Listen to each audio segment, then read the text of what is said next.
Graça e paz, amados irmãos, eu sou o pastor Rivelino, da comunidade cristã Bethesda em Itaguaí. Eu recebi um convite do pastor Ninja, que é um amigo, um querido, e ele perguntou: pastor, o senhor pode gravar uma palavra para o Congresso de Famílias desse ano de 2020, sobre o tema A Família Cristã em Tempos de Coronavírus? Eu disse: claro, pastor, é sempre uma honra, um privilégio poder servi-los.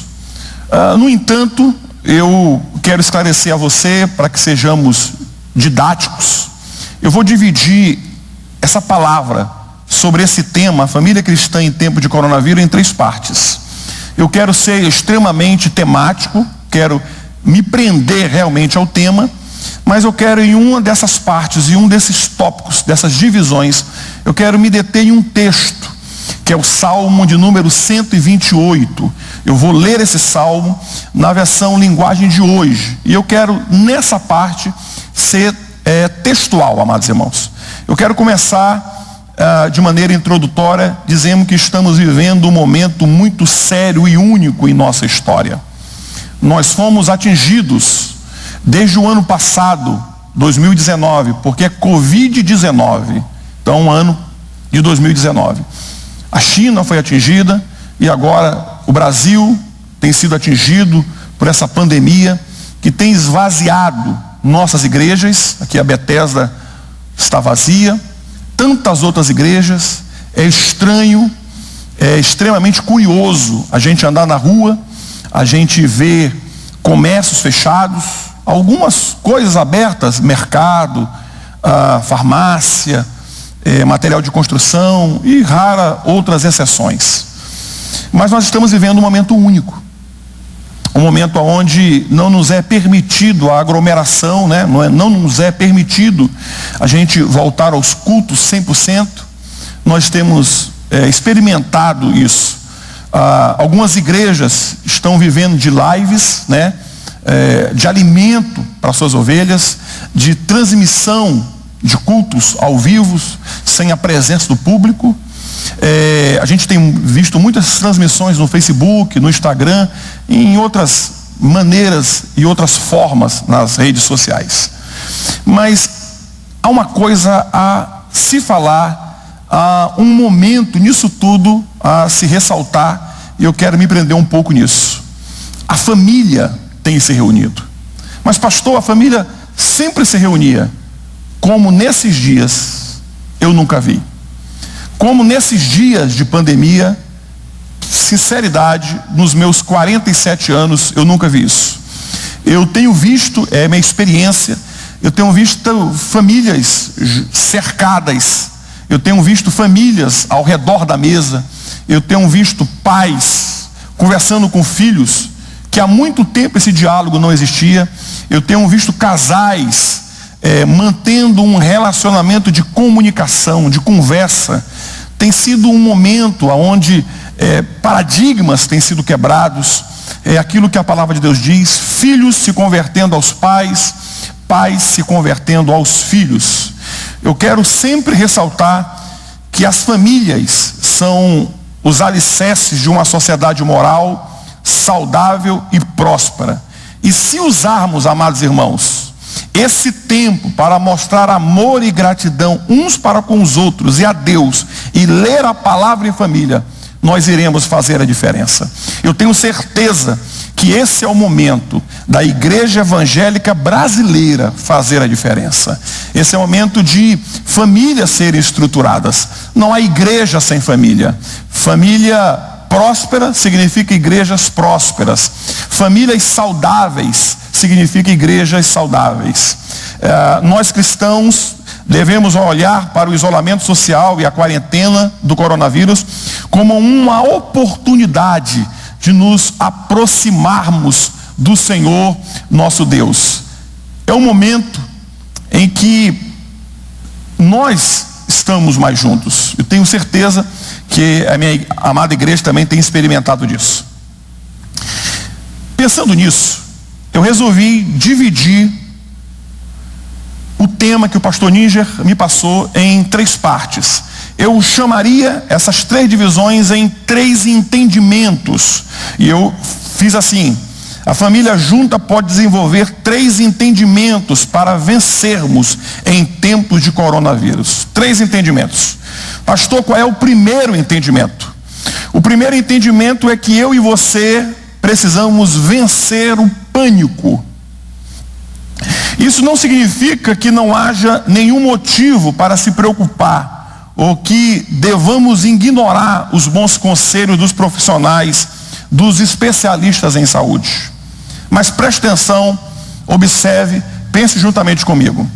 Um pânico tem sido instaurado, né? A gente liga a televisão, a gente liga o rádio. Algumas empresas de comunicação realmente são fiéis e sinceras em suas informações. Mas eu tenho visto, amados irmãos, não sei se é a experiência de vocês, mas eu tenho visto muita gente cercada com pânico, muita gente assustada, muita gente em crise de ansiedade, algumas pessoas desenvolvendo algumas doenças, algumas formas de isolamento que não seja somente o social, mas crises que precisam de um especialista para ajudá-las. Eu tenho visto muito pânico, muita ausência da presença de Deus. Eu tenho visto também muita ausência da graça de Deus. Com isso, eu quero compartilhar com vocês uma passagem da Bíblia que se encontra no Evangelho de João, capítulo 20, a partir do versículo 19 em diante. Preste atenção, observe comigo. Os discípulos estão completamente assustados. Jesus havia morrido, o Salvador, o Rei, o líder espiritual deles, havia sido crucificado. Jesus foi morto, os seus discípulos estão sem Jesus. O texto diz que eles vão para uma casa, e o texto é claro em dizer que eles fecham aquela casa. Eles ficam em um ambiente fechado, em um ambiente onde não tem como ninguém estranho penetrar naquele lugar. Pânico, ausência da presença de Deus, um medo exacerbado, uma inquietação profunda e latente na alma dos discípulos invade o coração dos discípulos. E o que Jesus faz? E o que Jesus fez? E o que Jesus continua fazendo até hoje? A Bíblia diz, Jesus disse aos seus discípulos, e a mim e a você, estarei convosco todos os dias. Eu creio, amados irmãos, que o Senhor se faz presente no dia de hoje, comigo e com você, na tua casa, na tua igreja, no teu trabalho, em qualquer lugar que você esteja. Jesus não se tornou ausente. O texto vai nos dizer que os discípulos estão em um lugar fechado, e de repente, sem que eles esperassem, sem que eles imaginassem, olha o que acontece com os discípulos. Eu vou fazer isso de maneira ilustrativa, tá bom, amados irmãos, para que você entenda aquilo que eu quero falar. A paz do Senhor vencerá todo o medo, vencerá todo o pânico em nome de Jesus.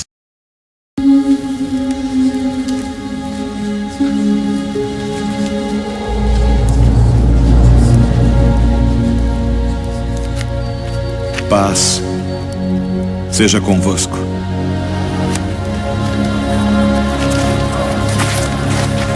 Por que estáis perturbados? E por que sobem tais pensamentos aos vossos corações? Vede as minhas mãos e os meus pés, que sou eu mesmo. Apalpai-me e vede, pois um espírito não tem carne nem ossos, como vedes que eu tenho.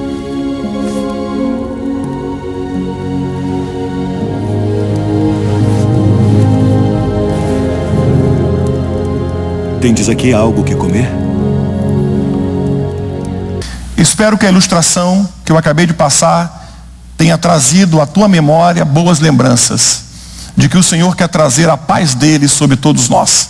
Também quero te lembrar aquilo que o Salmo 23, Davi diz: ainda que eu ande pelo vale da sombra da morte. Preste atenção, amados. O Senhor não evita o vale para o salmista. O Senhor não muda o vale porque o salmista iria passar. O salmista diz: ainda que eu ande pelo vale da sombra da morte. É vale de morte, é vale que tem cheiro de morte, é vale que tem aspecto de morte, mas o Senhor é com ele. O Senhor é comigo e o Senhor é contigo nesse momento de Covid-19, dessa pandemia. O Senhor não se ausentou, o Senhor não viajou, o Senhor continua comigo e contigo, e isso é força, alegria, paz para os nossos corações. O meu segundo entendimento, lembrem-se que eu dividi a palavra que o pastor Ninja Martins, o tema, a família cristã em tempo de coronavírus, em 3 partes. Eu já falei da primeira parte, que é vencer o pânico. Eu estou no segundo entendimento. E o segundo entendimento eu preciso ler com vocês o Salmo de número 128. Só que eu vou ler, amados irmãos, o Salmo 128 na versão linguagem de hoje. O Salmo diz assim: bem-aventurado é aquele que teme ao Senhor e anda nos seus caminhos, pois comerá do trabalho das suas mãos, feliz será, e tudo te irá bem. A tua mulher será como videira frutífera ao lado da tua casa, os teus filhos como planta de oliveira ao redor da tua mesa. Eis que assim será abençoado o homem que teme ao Senhor. O Senhor te abençoará desde Sião, e tu verás o bem de Jerusalém em todos os dias da sua vida, e verá os filhos dos teus filhos e paz sobre Israel. Eu sou um apaixonado pelo Salmo de número 128. Em algumas versões, se eu não me engano, revista e atualizada, ela traz um título a este Salmo, que é o temor de Deus e felicidade no lar. Todas as vezes que eu leio o Salmo 128, e nesse Salmo eu queria ser um pouco textual, amados irmãos, para o entendimento de vocês. Todas as vezes que eu leio o Salmo 128, me vem uma pergunta no coração: no que consiste, no que reside a felicidade familiar? Aonde está baseada, alicerçada a felicidade familiar? E ao meu ver, o Salmo 128 traz algumas informações que eu preciso compartilhar contigo. A primeira, o Salmo 128 descreve um pai que teme ao Senhor. Olha a figura. Ele separa no Salmo 128 a figura do pai. Ele diz que esse pai, ele teme ao Senhor. Diz mais, no verso 2, diz que esse pai vive do seu trabalho. Em algumas versões diz ele vive do trabalho de suas mãos. Uma outra informação está no verso 3. O Salmo 128 diz que esse homem que teme ao Senhor, ele tem uma mulher que é mãe dos seus filhos, que ela traz alegria, vida a esse lar. É o versículo 3. Uma outra informação também consiste no versículo 3. Diz que ele tem filhos que prezam pela comunhão em volta da mesa. O verso 4 e o verso 5 diz que a bênção de Deus está sobre eles. O verso 5, na parte B do Salmo 128, diz que a prosperidade estará aonde ele mora, em Sião.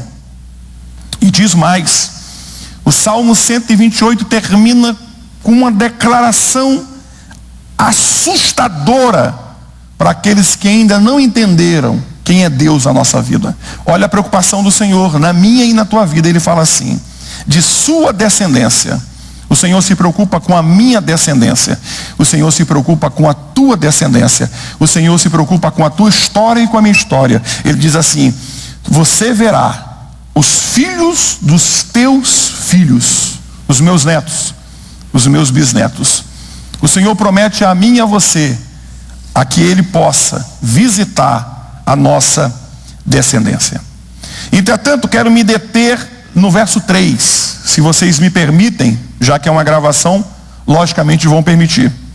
O verso 3, eu queria explorar um pouquinho de maneira textual. O verso 3 diz: tua esposa no interior da tua casa. Isolamento, interior, isolamento social. Ela será como uma videira frutífera.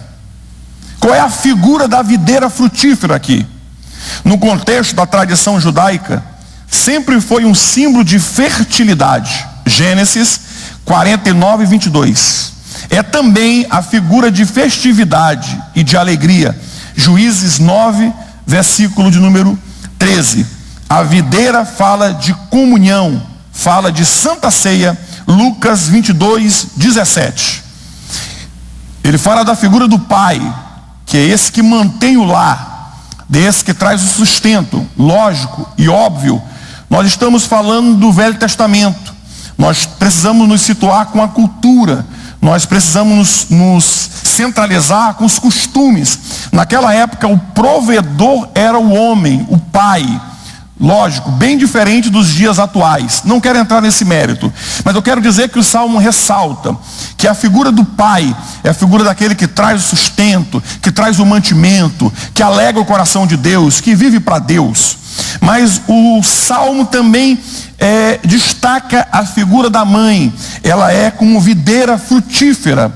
A videira fala do vinho, fala da alegria, fala da fertilidade. É a figura do pai que tem sustento, que traz sustento a essa casa, mas a figura da mãe no interior da sua casa, nesse isolamento dentro dessa casa, que traz alegria a esse lar. Essa mulher que se preocupa de trazer alegria àquele lar. É aquela mulher que se preocupa com o marido, mas se preocupa com os filhos, se preocupa com o bem-estar do seu lar. É aquilo que diz Provérbios. Provérbios, quando fala da mulher preciosa, da mulher sábia. É essa mulher que tem encantos, não somente de beleza exterior, mas de beleza interior, que entende que o seu lar é o centro da vontade do Senhor.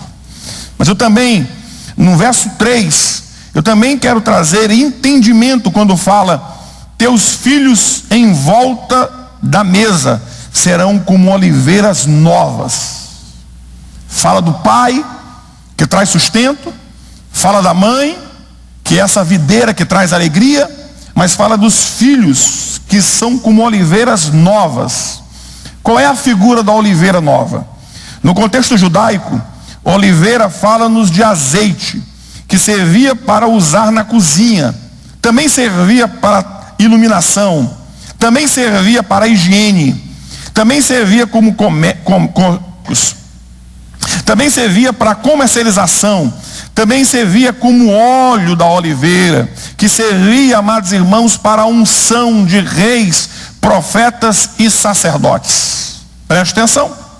O Salmo 128 descreve a figura do pai, que é o mantenedor. Traz a figura da mãe, que é a videira, que traz alegria, que traz aquele equilíbrio de alegria para casa. Mas fala dos filhos, que tem essa marca da unção, que tem essa marca da presença do Senhor Jesus. Então, amados irmãos, vamos tentar trazer na nossa mente essa mesa. Essa mesa que é composta por esse pai, que cumpre as suas funções, que é composta por essa mãe, que traz alegria, que é composta por esses filhos. Todos eles, entendo eu no texto, porque ele diz, estão em redor da tua mesa. Mesa de quem?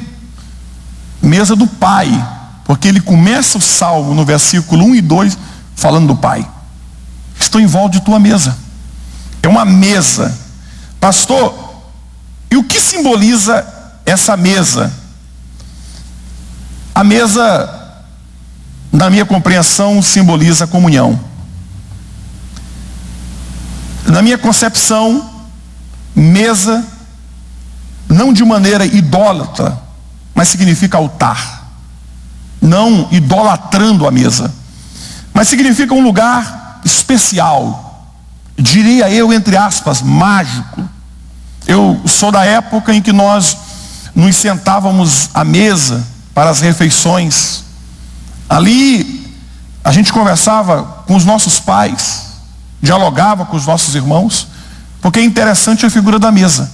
Na mesa nós estamos de frente com alguém. Ou eu estaria de frente com a minha irmã, ou com meu pai, ou com minha mãe. Então aquele lugar era um lugar de uma reunião familiar, em volta da tua mesa. A família cristã, em tempos de coronavírus, tem estado em volta dessa mesa. Essa mesa da comunhão. Essa mesa da celebração. Essa mesa que a gente precisa quebrar atritos, quebrar fronteiras, destruir pontes, nos aproximarmos. Esse é um lado positivo que eu tenho visto nestes dias. Para encerrarmos e não sermos cansativos aos amados irmãos, eu quero ir para o meu terceiro entendimento. Lembrem-se que eu dividi a palavra em 3 entendimentos. Amém, amados? Vencendo o pânico. Segundo entendimento, não posso perder a oportunidade da comunhão. Terceiro e último entendimento, é momento de orar. Uma pergunta que me fazem diariamente, dioturnamente é: o que fazer? E eu tenho sempre dito a mesma coisa: orar. É tempo de orarmos. É tempo de lembrarmos daquilo que o Senhor nos ensinou. Que sempre que tivermos 2 ou 3 reunidos no nome do Senhor Jesus, Mateus 18:20, o Senhor ali estaria. A oração é essencial. A oração pela tua igreja, a oração pelo teu país, que temos vivido dias de tanta turbulência, de tanta inquietação. Existe uma pandemia na saúde, mas existe uma pandemia instalada no poder político, na esfera política desse país. Nós, como igreja, precisamos nos levantar. Margaret Thatcher, líder da Inglaterra, uma vez declarou: eu tenho mais medo da oração de um justo do que dos canhões direcionados à Inglaterra por países inimigos. Eu tenho certeza que a oração do justo pode muito em seus efeitos. Esse é o momento de orar. É momento de se curvar, de se dobrar, de se curvar diante de um Deus eterno, que pode fazer todas as coisas. É tempo de orar pela tua família, é tempo de propósito de oração, é tempo de orar pelo teu pastor, é tempo de orar pela tua igreja, é tempo de orar pela tua vida. É tempo de consagração, é tempo de fidelidade com Deus. Um dia, um homem foi até Jesus, e Jesus não estava ali com os discípulos naquele momento. Aquele homem traz o seu filho, que é acometido pelo espírito demoníaco, que tenta matá-lo de todas as formas. O precipita no fogo, o joga na água, traz convulsões. E quando aquele homem desesperado traz o seu filho aos discípulos de Jesus, os discípulos de Jesus oram, mas o demônio não vai embora. Jesus chega e os seus discípulos, assustados porque não conseguiram resolver o problema daquele pai, Jesus vê aquilo tudo, Jesus repreende aquele espírito. O garoto se bate ainda, alguns achavam que ele tinha morrido, mas ele volta, fica curado, transformado.